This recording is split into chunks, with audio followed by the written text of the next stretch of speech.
Dark Souls in its entirety is about many things: hopelessness and the struggle against it, decay, the passage of time, and many more.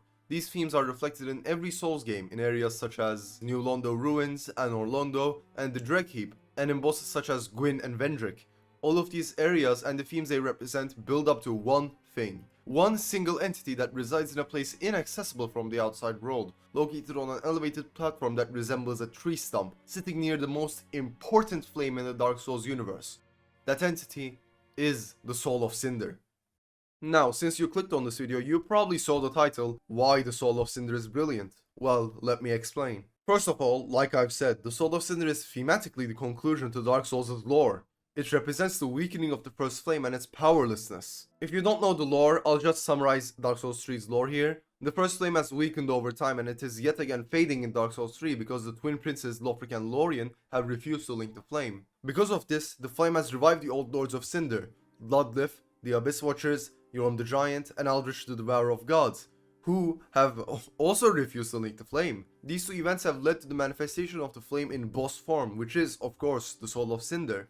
The Soul of Cinder represents the state of decay the world and Lordran is experiencing, besides the general hopelessness of the situation. The other reason, and probably the most obvious one, is the fight itself. But before I get to that, I want to talk about something. Don't worry, it's not a sponsor, I only have 2000 subs. When I was researching for this video, a thought came into my head.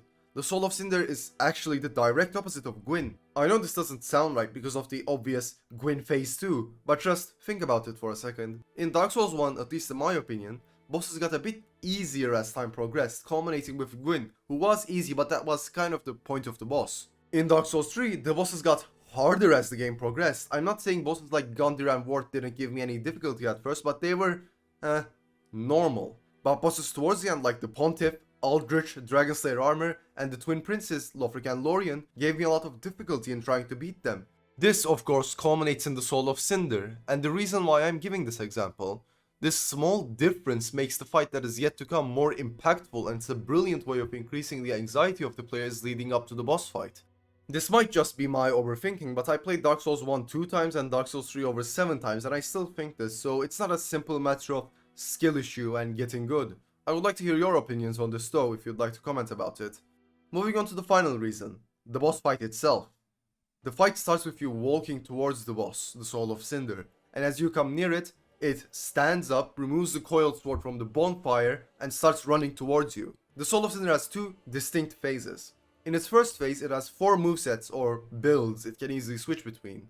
Its starting build, the normal sword, the sorcerer build where it uses a staff, the pyromancer build where it uses a curved sword, and the faith build where it uses a lance. This adds more layers to the fight and makes it much more interesting because, let's say that you're close to the Soul of Cinder. It can switch the pyromancer moveset and backflip away from you. Then it can throw ranged projectiles since 2 out of its 4 builds have ranged options. This concept also ties in with the lore of the Soul of Cinder since it is the manifestation of the first flame and everyone that has linked it in the past. It makes sense for the Soul of Cinder to be able to use multiple builds and weapons.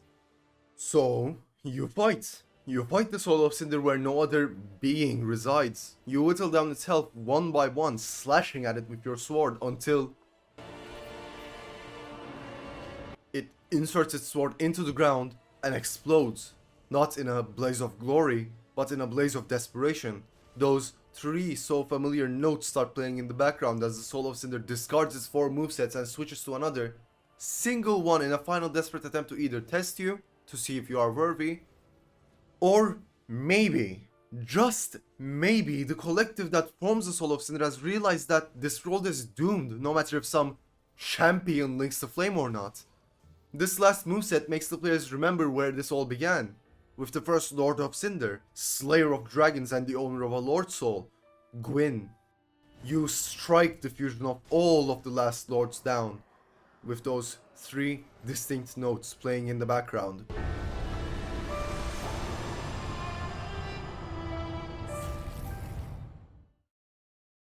And those reasons are why I believe the Soul of Cinder is truly brilliant in its design.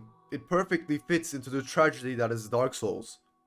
Thanks for watching and I hope you enjoyed the video. If you'd like to hear more about the world of Dark Souls and specifically the themes of decay alongside the futility of linking the first flame, I made a video titled Dark Souls 3 Decay that will be in the description.